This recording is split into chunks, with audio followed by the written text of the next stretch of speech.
오늘 우리 계시는 하나님의 말씀은 신약성경 로마서 1장 14절부터 17절까지 말씀입니다.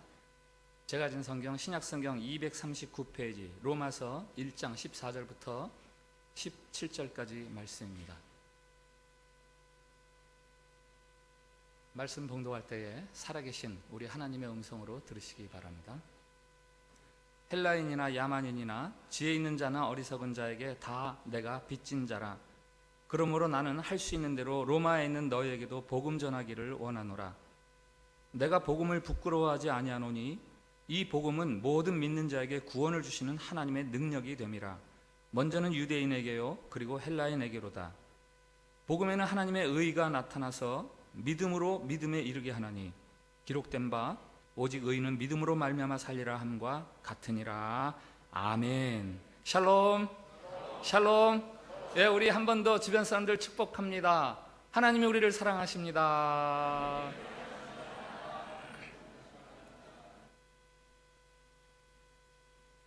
네, 한 TV 드라마에서 혼기가 진한 딸에게 아버지가 묻습니다. 너는 어떤 조건의 남자를 신랑감으로 찾고 있냐?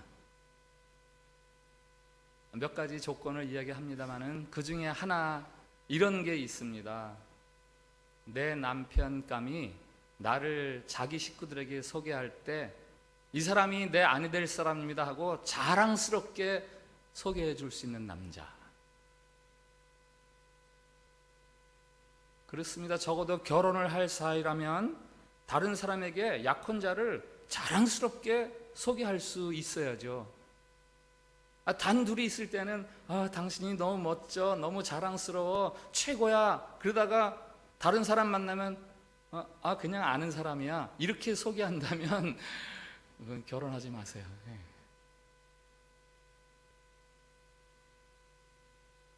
자기를 부끄러워하는 사람과 결혼하는 것은 시작부터가 잘못된 거죠. 오늘 설교 제목이 복음이 부끄러우십니까? 예수 그리스도의 복음을 믿으시는 여러분은 지금 복음이 부끄러우십니까? 라는 질문에 대답해야 되는 시간입니다. 뭐라고 대답하시겠어요? 오늘 로마서 첫머리에서 사도 바울이 말합니다. 나는 복음을 부끄러워하지 않는다. 당시 로마는 세계의 중심이에요. 지식과 부와 권력이 집중되어 있는 곳이 로마입니다. 그런데 그 로마를 향해서 세계의 중심을 향해서 사도 바울이 이야기해요. 나는 이 복음이 부끄럽지 않습니다. 사도 바울이 말하는 복음이 뭐죠? 로마서 첫머리에 나옵니다. 이 복음은 우리 주 예수 그리스도시니라 해서 육으로는 다윗의 자손이요 영으로는 하나님의 아들이시다 이렇게 설명을 하지요. 그 예수님이 복음이 되기 위해서 다윗의 자손이요 하나님의 아들이신 분이 십자가에서 달려 죽으셨다가 부활하신 사건이 있었습니다. 바울도 처음에는 이 사실을 완강하게 거절했죠. 그래서 그것을 주장하는 사람들을 가해하고 옥에 가두려고 가는 중에 뜻밖에도 부활하신 예수님을 만납니다. 사울아 사울아 내가 어째여 나를 박해하느냐? 주여 네시옵니까? 나는 내가 박해하는 예수라. 그에겐 참으로 놀라운 경험이었어요. 그 경험 이후에 그는 거꾸로 이제는 예수 그리스도를 증언하는 자랑하는 사람이 됩니다. 지중해 연안을 다니면서 가는 곳마다 예수 그리스도의 복음을 증언합니다. 그리고 지금 거대한 세계 중심 로마를 향해서 말합니다. 십자가에서 비참하게 달려 죽은 한 죄인의 이야기를 손에 들고 나는 이 이야기가 부끄럽지 않습니다 라고 말하는 거죠. 바울이 왜 이 복음을 부끄러워하지 않습니까? 바울은 왜 이 이야기가 그렇게 부끄럽지 않죠? 오늘 본문에 우리말 성경에는 없지만 왜냐하면 이라는 말이 두 군데 나옵니다. 16절에 내가 이 복음을 부끄러워하지 아니하노니 왜냐하면 하고 나오고요. 그 다음에 17절 첫머리에 왜냐하면 이렇게 나오고, 우리 이제 왜냐하면을 넣어서 한번 같이 다시 한번 읽어보겠습니다. 16절 17절 시작. 내가 복음을 부끄러워하지 아니하노니 왜냐하면 이 복음은 모든 믿는 자에게 구원을 주시는 하나님의 능력이 됨이라. 첫째는 유대인에게요 또한 헬라인에게로다. 왜냐하면 복음에는 하나님의 의가 나타나서 믿음으로 믿음에 이르게 하나니 기록된 바 오직 의인은 믿음으로 말미암아 살리라 함과 같으니라. 아멘. 사도 바울이 오늘 복음을 부끄러워하지 않는 첫 번째 이유, 왜냐하면 그것은 구원을 주시는 하나님의 능력이기 때문입니다 라고 이야기합니다. 한번 저를 따라해 주세요. 복음은 하나님의 능력입니다. 한 번 더, 복음은 하나님의 능력입니다. 여러분, 능력이 뭐예요? 능력이 뭐예요? 어떤 뚜렷한 효과나 결과를 가져올 수 있는 힘, 그게 능력이에요. 눈에 보이는 효과나 결과를 가져올 수 있는 힘, 그게 능력입니다. 복음은 그것을 믿는 사람을 변화시키고 회심시키고 그 안에서 하나님의 나라가 자라나 하나님의 백성이 되게 하는 하나님의 능력이라고 이야기합니다. 하나님은 복음을 통해서 죄인을 의인이 되게 하십니다. 하나님은 복음을 통해서 죄를 깨끗하게 하는 문제를 해결해 주십니다. 하나님은 복음을 통해서 우리 안에 성령을 두시고 그 성령과 더불어 우리가 변화되어 가게 하십니다. 예수 그리스도의 복음은 그것을 믿는 모든 사람을 구원에 이르게 하는 하나님의 능력입니다. 그래서 사도 바울이 그것을 부끄러워하지 않는 거예요. 그는 이 복음을 직접 체험한 사람이에요. 자기가 복음을 믿기 전에 어떤 삶을 살았는지, 율법을 좇아 살던 그 시절에 내가 어떤 사람이었는지, 그리고 예수를 믿고 나서 이후에 내가 어떤 사람이었는지를 누구보다도 잘 알고 있습니다. 죄인 중에 괴수와 같던 나를 구원하시고 변화시켜 가시는 그 능력, 그것은 오직 하나님만이 할 수 있는 일이고, 그것은 예수 그리스도의 복음을 통해서 하나님이 내 안에서 일으키신 역사다. 그래서 복음은 하나님의 능력이다. 두 번째로 그가 복음을 부끄러워하지 않는 이유, 복음에는 하나님의 의가 나타납니다.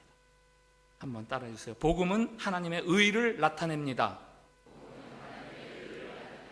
한 번 더, 복음은 하나님의 의를 나타냅니다.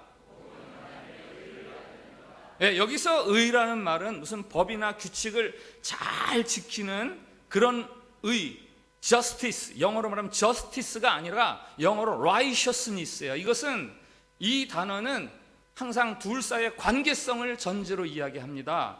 둘 사이의 관계에서 모자람이나 그릇됨이 없는 것, 예를 들면 남편과 아내 사이에서 혹은 부모와 자식 사이에서 하나님과 그 백성 사이에서 각자가 서로의 역할을 잘하고 있는 상태, 그거를 righteousness, 의라고 이야기하는 거예요. 예를 들어서 아내와 남편 사이의 의란 무엇입니까? 여기 아내 되는 분들이 많으시죠? 아내의 의는 뭐예요? 남편을 높여주고 존중하고 남편을 사랑하고 남편의 사랑을 고마워하고 행복해하는 것, 그것이 의로운 아내예요.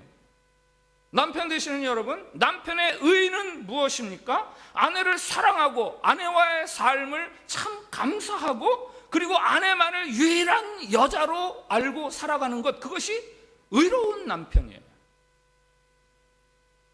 여기서 모자라거나 어긋나거나 그르치면 그것은 불의한 아내, 불의한 남편입니다. 그러면 하나님과 그 백성 사이의 의는 무엇입니까? 하나님의 의, 뭐죠? 하나님은 자기 백성을 보호해 주시고 구원해 주시고 건져 주시고 복을 주시는 것, 그게 하나님으로서의 의예요. 하나님의 백성의 의는 무엇입니까? 하나님을 유일한 하나님으로 알고 그 하나님을 예배하고 높이고 찬양하고 감사하며 그 말씀에 순종하며 살아가는 것, 그게 그 백성의 의입니다. 그런데 복음에는 하나님의 의가 나타났어요. 즉 하나님이 자기 백성을 지키시고 보호하시고 구원하시고 복을 주시는 하나님이심을 복음을 통해서 드러내 주시는 거예요. 예수 그리스도의 십자가 사건을 통해서 모든 사람을 구원에 이르게 하시는 그 하나님의 하나님다우심이 이 복음 속에 나타난 거죠. 반면에 인간 쪽에서의 의는 어떻습니까? 하나님 앞에서 인간 쪽의 의 완전히 망가졌죠. 완전히 망가졌죠. 아담의 범죄 이후에 모든 사람이 죄를 범하여 하나님을 거역하고 하나님을 모른다 합니다. 로마서 3장에는 이런 말씀이 있어요. 의인은 없나니 하나도 없으며 깨닫는 자도 없고 하나님을 찾는 자도 없고 다 치우쳐 함께 무익하게 되고 선을 행하는 자는 없나니 하나도 없도다. 결정적으로 18절에서 이렇게 말합니다. 그들의 눈앞에 하나님을 두려워함이 없느니라. 인간은 하나님을 떠났습니다. 하나님을 무시합니다. 하나님과 언약을 깨뜨렸으니 이제는 죽어야 합니다. 그런데 하나님이 어떻게 하시느냐? 하나님은 계속해서 인간의 불의함에도 불구하고 하나님의 의로우심을 나타내시는 거예요. 그래서 그 백성을 구원하시고 보존하시고 복을 누리도록 해주시는 하나님, 그 하나님의 의가 바로 예수 그리스도의 복음을 통해서 나타났다는 거예요. 예수님을 이 땅에 보내셨습니다. 십자가에서 죽음으로 세상의 모든 죄를 대속하셨습니다. 그리고 능력으로 죽음을 깨뜨리고 부활의 권능으로 살아나셨습니다. 이것이 바로 복음이고 예수 그리스도를 통해 드러난 하나님의 의입니다. 그래서 사도 바울은 고린도 전서에서 이렇게 말합니다. 예수는 하나님으로부터 나와서 우리에게 지혜와 의로움과 거룩함과 구원에 이르게 한다. 예수 그리스도의 복음은 사람을 구원하고 변화시키는 하나님의 능력입니다. 그리고 하나님과 사람 사이에 무너져서 일그러진, 완전히 깨져버린 하나님과 사람 사이의 관계를 회복시키기 위한 하나님의 의가 나타납니다. 그 복음은 유대인에게나 헬라인에게나 모든 사람에게 적용이 되고 지혜로운 사람, 어리석은 사람에게도 적용이 됩니다. 그래서 사도 바울이 이 복음을 부끄러워하지 않습니다. 고린도전서에서는 사도 바울이 이런 고백을 합니다. 그리스도는 하나님의 능력이요 하나님의 지혜니라.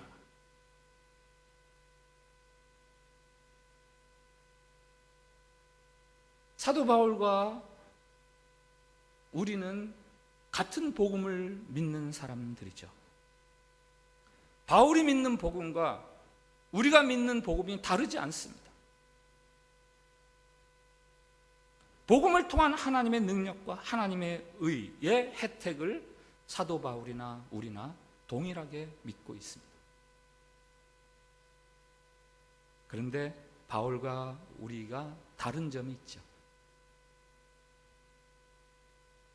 우리는 복음을 부끄러워합니다. 우리는 바울만큼 복음을 자랑스러워하지 않습니다. 제가 만난 한 대학 교수님의 이야기예요. 그 교수님은 새 학기 첫 시간이면은 마지막 끝날 때쯤에 항상 너희들 중에서 예수 믿는 사람 한번 손 들어봐 라고 얘기한대요. 그럼 몇몇 학생이 손을 드는데 거의가 쭈뼛쭈뼛 주변의 눈치를 보면서, 그래서 한 번 더 묻는답니다. 너희들 중에서 예수 안 믿는 사람 한 번 손 들어봐. 그러면요 훨씬 많은 아이들이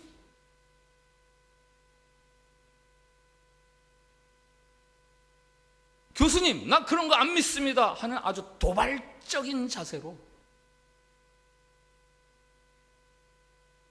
예수 믿는 학생들은 나 예수 믿는데요 하고 부끄러워하면서 안 된 학생들도 있을 거예요.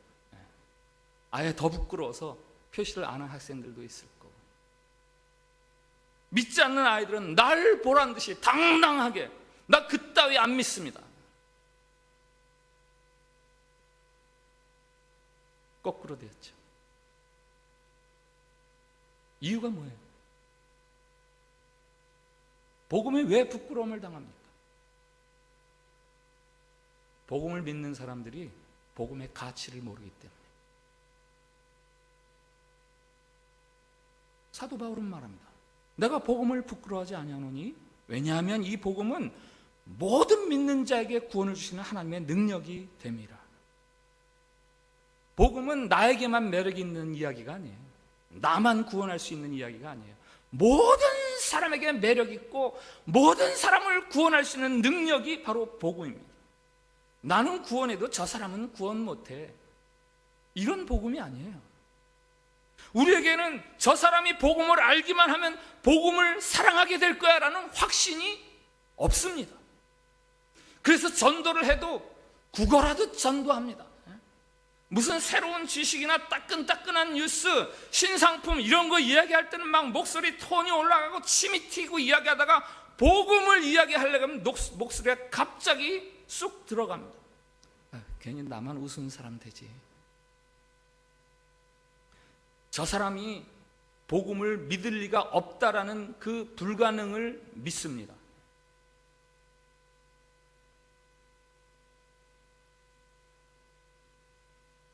바울은 그토록 자랑하는 복음을 우리는 왜 부끄러워합니까?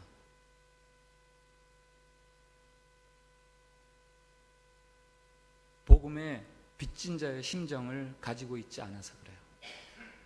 복음의 빚진 자의 심정을 우리는 가지고 있지 않습니다. 사도 바울이 1장 14절 15절 오늘 같이 읽어볼까요? 네. 시작. 헬라인이나 야만인이나 지혜 있는 자나 어리석은 자에게 다 내가 빚진 자라. 그러므로 나는 할 수 있는 대로 로마에 있는 너희에게도 복음 전하기를 원하노라. 아멘. 복음으로 인해서 하나님의 구원을 받으면서 사도 바울은 내가 이 복음에 빚을 졌구나, 이 빚을 갚아야지.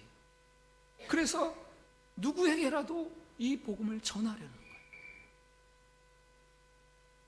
그런데 반면에 우리는 이 복음을 믿기는 하는데 복음에 내가 빚졌어 라는 마음은 없습니다. 그래서 복음으로 인해서 조금이라도 곤란을 당하거나 손해를 보게 되면 그것은 거부합니다. 괜스레 교회 밖에서 복음 운운하다가 껄끄러운 일 당하는 거, 그거 기피합니다. 복음에 빚진 자의 마음이 없고 복음 때문에 조금이라도 손해보겠다는 마음이 없습니다.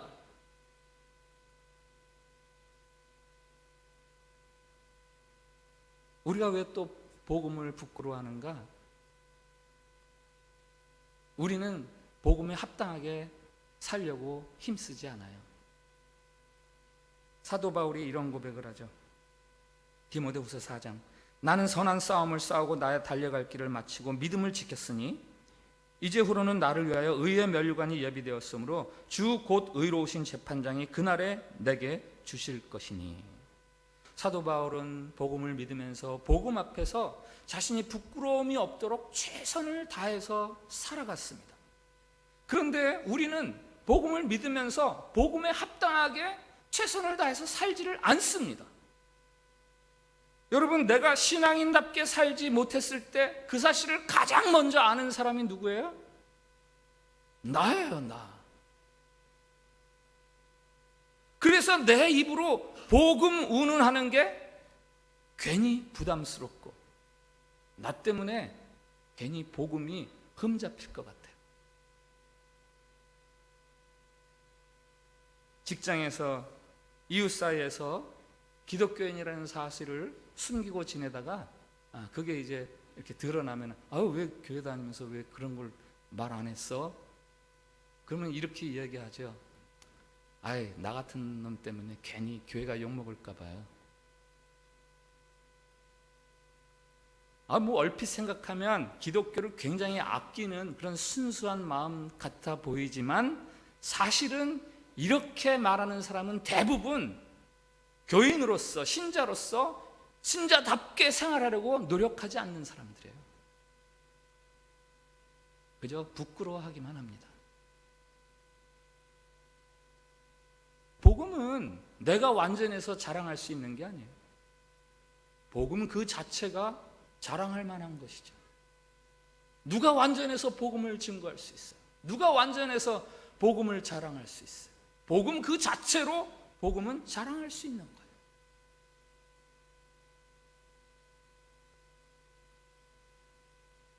우리는 복음의 참된 가치를 모릅니다. 이 복음은 모든 믿는 자에게 구원을 주신 하나님의 능력이 됩니다. 사도 바울은 복음의 가치를 확신합니다. 우리는 나에게는 매력이 있지만 저 사람에게는 매력이 없을 거야. 단정을 해버려요. 그래서 우리는 마치 무슨 10,000원짜리 물건을 50,000원에 파는 사람 같아요. 이거 내가 속이는 건데 이러면서.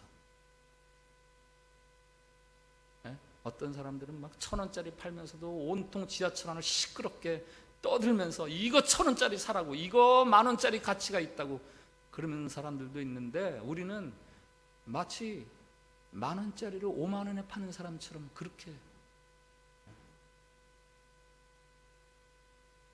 상대방이 기분이나 상하면 어쩔까 이런 마음으로.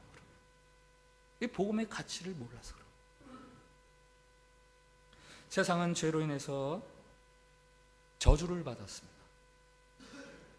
세상은 죄로 말미암아 저주를 받았습니다. 하나님과의 관계가 망가졌어요. 그 자기와 자기가 망가졌어요. 자기와 다른 사람이 망가졌습니다. 모든 관계가 일그러졌어요. 인간의 힘으로는 이 문제를 해결할 수가 없습니다. 여러분, 지금 이 시대를 보세요. 유사일에 가장 풍요롭고 가장 지식이 넘쳐나고 가장 문명이 발달한 시대입니다. 반면에 이 시대는 사람들이 가장 고통스러워하고 가장 고독해하고 사람과 사람 사이의 갈등이 가장 심한 시대예요. 오직 예수 그리스도의 복음만이 이 세상을 구원할 수 있습니다. 그것이 바로 하나님이 내신 방법이기 때문이에요. 하나님의 능력이고 하나님의 의가 복음 속에 담겨 있기 때문입니다. 참으로 소중한 것을 부끄럽게 여긴 사람의 이야기가 있어서 소개를 드립니다. 한 할머니가 버스를 탔습니다. 이 할머니는 일생 동안 11명의 자식을 낳았어요.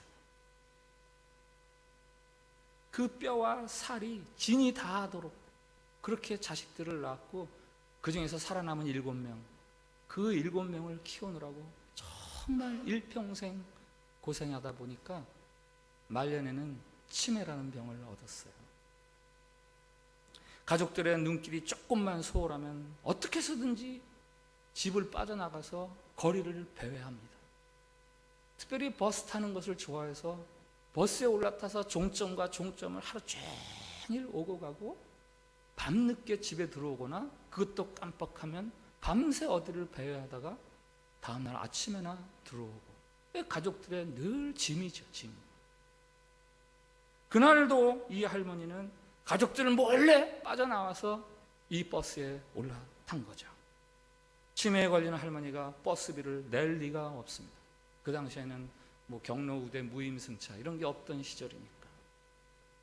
운전수가 큰 소리로 야단을 칩니다. 할머니, 버스비 내야죠. 자신이 뭘 잘못했는지도 모른 채 그냥 빈자리에 찾아가서 막무가내로 앉아버리는 할머니. 얼핏 보아도 정상이 아닌 듯 보이니까 운전기사가 몇 번 언성을 높이다가 차비받기를 포기하죠. 그 버스 저 뒤쪽에 한 청년이 앉아 있습니다. 그 청년은 그 할머니의 아들입니다. 막내 아들. 그 할머니가 44살에 낳은 막내 아들. 그 아이를 키울 때 늦둥이니까 그런 말을 자주 했답니다. 내가 이 아이 장가가는 거나 보고 죽을까?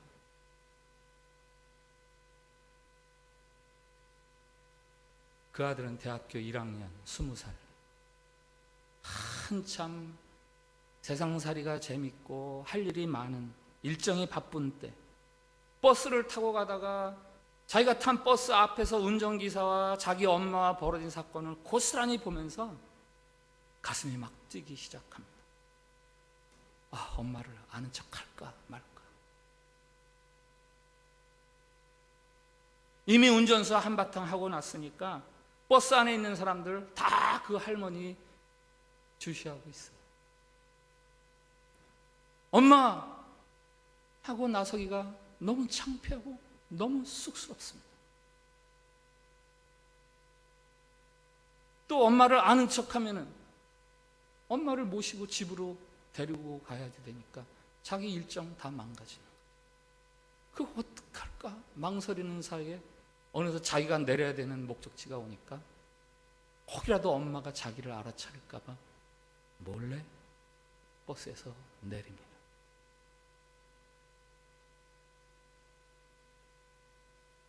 그 후 5년이 지나서 그 어머니는 돌아가십니다. 그리고 다시 33년이 흘러서 아들의 나이는 62. 그 아들은 그 순간에 자신의 모습이 생각날 때마다 지금도 눈물을 흘립니다. 아, 내가 그때 엄마! 하고 나섰어야 되는데. 여기 우리 엄마 차비 있어요. 내가 냈어야 되는데. 엄마 집에 가서 좀 쉬자. 집으로 모시고 왔어야 되는데.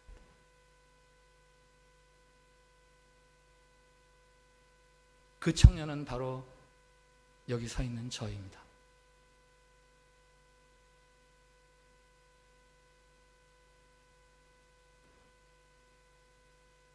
여러분, 저는 부끄러움이 너무 많은 목사입니다.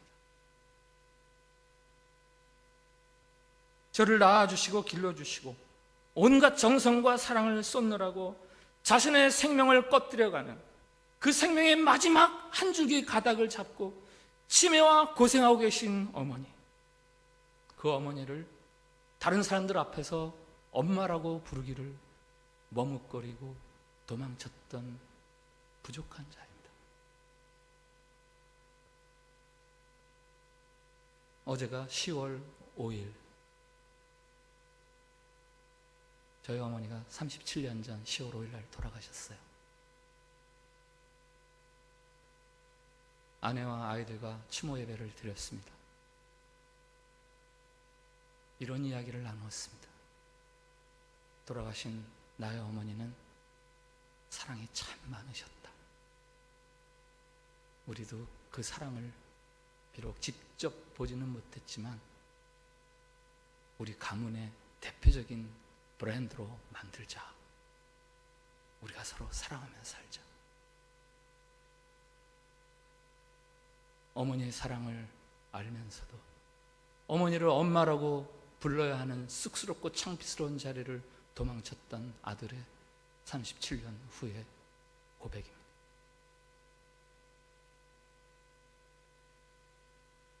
여러분, 제가 왜 이런 말씀을, 이런 부끄러운 이야기를 여러분에게 공개할까요? 여러분을 위해서 예수 그리스도께서, 하나님의 아들이 자기의 목숨을 내어놓으시고 완성하신 구원의 길 복음, 만일 여러분이 그 복음을 사람들 앞에서 부끄러워한다면 그것은 엄마를 엄마라고 부르지 못했던 저의 후회스러움보다 더한 후회스러움을 여러분에게 가져다 줄 겁니다. 이 다음에 여러분 모두가 하나님 아버지 앞에 섰을 때 내가 믿었던 복음이, 와, 그 복음이 이런 거였어? 그 복음이 나에게 이런 걸 베풀어 누리게 하는 거였어? 라고 놀랄 그 순간에 여러분들은 지혜와 표적을 찾던 세상 앞에서, 거대주의와 황금 만능을 부르짖는 세상 앞에서 이 십자가의 복음을 부끄러워했던 여러분들의 삶들을 지금의 저 이상으로 부끄러워하고 후회하게 될 거예요.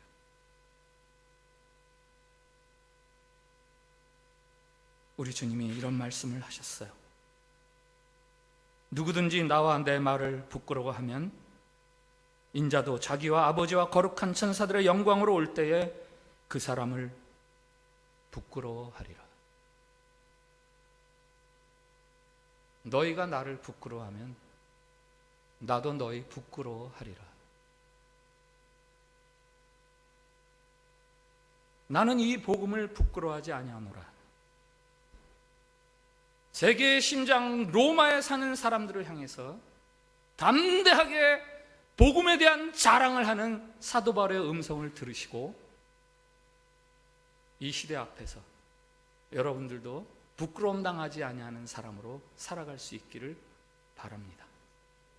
네, 오늘 말씀 앞에서 드리는 우리의 공동 기도문이 있습니다.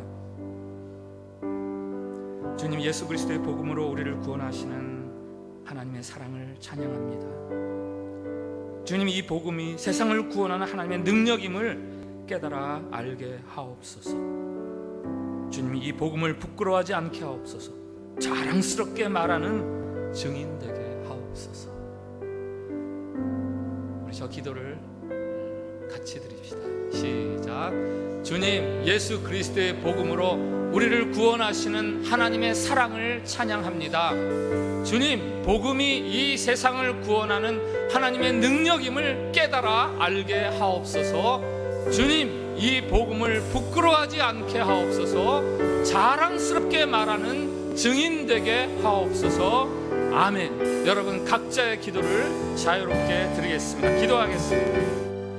하나님, 내가 복음을 부끄러워하지 아니하노라 외치는 사도 바울의 큰 음성을 듣게 해주시니 감사합니다. 복음을 부끄러워하는 저희들이 장차 큰 부끄러움을 당할까 봐 저희들을 위해 들려주시는 사랑의 말씀으로 받겠습니다. 교회 문 밖에만 나가면 온통 복음은 부끄러운 것이라고 세상의 소리들이 크고 요란하게 우리를 설득하지만 예수 그리스도의 이 복음만이 우리의 구원을 위한 하나님의 능력이요 하나님의 의가 됨을 우리 모두 확신할 수 있게 해 주시옵소서. 주여, 우리의 믿음을 더욱 굳게 해 주셔서 이 복음을 당당히 증언하는 증인으로 살게 해 주시옵소서. 예수님의 이름으로 기도합니다. 아멘.